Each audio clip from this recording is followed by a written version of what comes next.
Hello बच्चों। तो चलिए इस प्रश्न को पढ़ते हैं। सिद्ध कीजिए कि एफ एक्स बराबर एक्स बट्टा मापांक एक्स प्लस 2x² जब एक्स बराबर नहीं है शून्य के और के जब एक्स बराबर है शून्य के से परिभाषित फलन एफ बिंदु एक्स बराबर 0 पर असंतत रहता है चाहे के का कोई भी मान लिया जाए। तो यहाँ पर देखो हमें सिद्ध करना है कि जो एफ एक्स है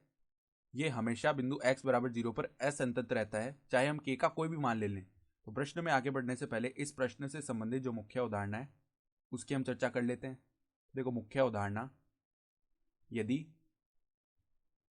यदि एफ एक्स बिंदु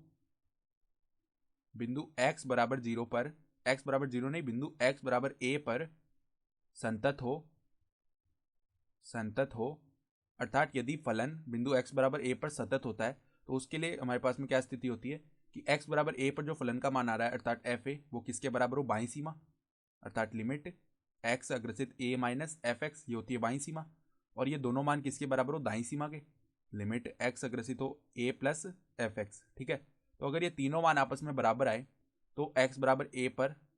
ये जो फलन एफ एक्स है ये सतत हो जाता है। तो अब देखो हम पहले क्या करते हैं, इस फलन को परिभाषित कर लेते हैं दैट एफ एक्स बराबर में,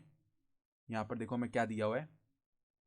एक्स बराबर नहीं है जब शून्य के तब एक्स बट्टा मापांक एक्स प्लस 2x² दिया हुआ है। तो हम देखो यहाँ पर दो स्थितियां मान सकते हैं, या तो एक्स शून्य से बड़ा है और जब एक्स शून्य से छोटा है। ठीक है, तो जब एक्स देखो शून्य से बड़ा होगा तो जब इस मापांक को हटाएंगे तो केवल एक्स आएगा। ठीक है, क्योंकि जब एक्स शून्य से बड़ा है तो एक धनात्मक संख्या है मापांक के अंदर, तो जब मापांक के बाहर कोई भी संख्या आती है तो वो हमेशा धनात्मक आती है। तो पहले से देखो एक्स धनात्मक है तो जब हम मापांक हटाएंगे तो हमें एक माइनस से गुणा करने की आवश्यकता नहीं पड़ेगी क्योंकि धनात्मक है पहले से एक्स। ठीक है, तो यहाँ पे क्या बन जाएगा, एक्स बट्टा में एक्स प्लस 2x²। ठीक है, तो अब हम क्या कर सकते हैं, यहाँ पर एक्स एक्स एक्स यहाँ पर क्या होगा, भाग हो जाएगा ऊपर नीचे से, तो इसको हम ऐसे भी तो लिख सकते हैं, बराबर में 1/1 प्लस में 2x। ठीक है, ये लिख लिया। तो अब देखो यहाँ से जब x जो है वो शून्य से छोटा है अर्थात ऋणात्मक संख्या है, तो मापांक के अंदर एक ऋणात्मक संख्या है, तो जब ये मापांक के बाहर आएगी तो धनात्मक आएगा, तो हमें एक माइनस से गुणा करना पड़ेगा, तो ये x माइनस एक्स की तरह खुलेगा मापांक वाला। तो देखो ऊपर तो क्या है x है बट्टा में यहाँ पर माइनस एक्स प्लस में 2x² हो जाएगा। ठीक है, तो x को विभाजित करेंगे ऊपर नीचे नीचे से, तो यहाँ पर 1/2x माइनस 1 आ गया। ठीक है, और जब x शून्य के बराबर है तब फलन का मान क्या है, k है। ठीक है, तो अब हम क्या करते हैं, देखो पहले हम एफ किस बिंदु पर बात कर रहे हैं, एक्स बराबर 0 पर, तो एफ 0 ज्ञात कर लेते हैं अर्थात एक्स बराबर 0 पर फलन का मान, तो वो तो देखो हमें क्या दिया हुआ है, के दिया हुआ है, तो ये तो आ गया के। ठीक है, तो अब हम क्या करते हैं, बाई सीमा ज्ञात करते हैं, तो बाई सीमा बराबर में लिमिट एक्स अग्रसित होगा 0 माइनस की और एफ एक्स, तो अब एक्स के स्थान पर 0 माइनस एच प्रतिस्थापित करते हैं और एच को 0 की ओर अग्रसित करा देते हैं। ठीक है, तो एफ माइनस एच बन जाएगा, तो माइनस एच रखते हैं देखो फलन में, तो क्या बनेगा, 1/में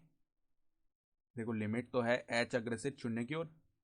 1/में क्या है 2x माइनस 1 है, तो यहाँ पर देखो 1/में 2 गुणा में माइनस एच माइनस का 1 हो जाएगा, तो अब एच को 0 की ओर अग्रसित करवा दिया हमने, तो एच जैसे ही 0 होगा तो यहाँ पर 1/-1 बनेगा जिसका मान -1 आ गया। ठीक है, और दाई सीमा क्या आ जाएगी, दाई सीमा बराबर में लिमिट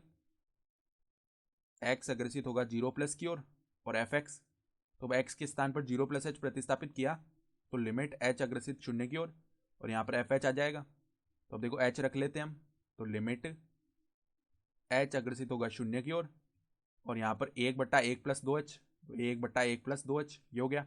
तो अब h को शून्य की ओर अग्रसित करवाएंगे तो दाई सीमा का मान 1 बन जाएगा। तो हम साफ साफ देख पा रहे हैं, देखो बाई सीमा और दाई सीमा यही आपस में बराबर नहीं है, तो भले k का मान हम कुछ भी लें क्योंकि इसकी तो हमें आवश्यकता ही नहीं पड़ेगी असंतत सिद्ध करने के लिए, जो x बराबर 0 पर फलन का मान है इसको तो हमें देखने की आवश्यकता नहीं पड़ेगी क्योंकि दाएं सीमा और बाएं सीमा ही बराबर नहीं आ रही। ठीक है, अगर ये बराबर आती तो हम देखते कि ये दोनों मान x बराबर a पर जो फलन का मान आ रहा है उसके बराबर होता या नहीं होता, लेकिन यहाँ पर तो क्या हो रहा है कि बाईं सीमा तो आ रही है -1 और दाईं सीमा आ रही है 1, तो हम क्या कह सकते हैं, अतः यहाँ यहाँ बाईं सीमा बराबर ही नहीं है किसके, दाईं सीमा के, अतः अतः के प्रत्येक मान के लिए के प्रत्येक मान के लिए बिंदु x बराबर 0 पर fx असंतत है। ठीक है, तो यही हमें सिद्ध भी करना था। तो हम क्या लिख सकते हैं, इति सिद्धम, अर्थात दी गई अवधारणा के आधार पर हमने सिद्ध करके दिखा दिया। तो आशा करता हूं कि आपको यह प्रश्न समझ में आया होगा। धन्यवाद।